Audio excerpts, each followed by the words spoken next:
بسم الله الرحمن الرحيم. هل أتاك حديث الغاشية؟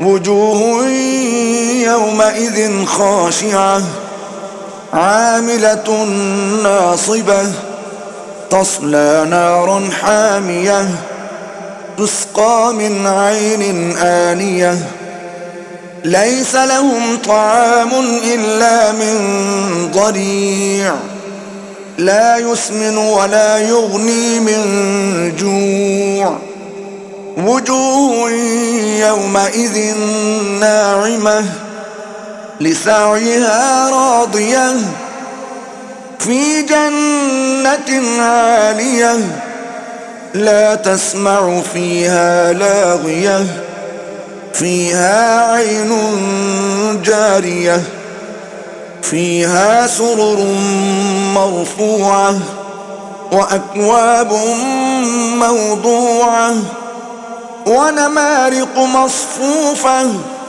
وزرابي مبثوثة أفلا ينظرون إلى الإبل كيف خلقت وإلى السماء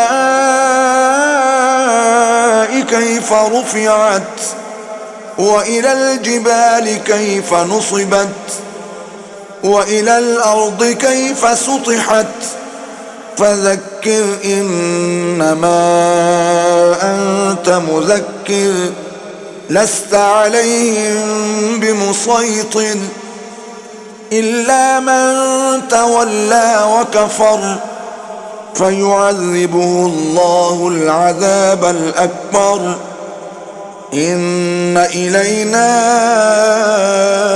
إيابهم ثم إن علينا حسابهم. صدق الله العظيم.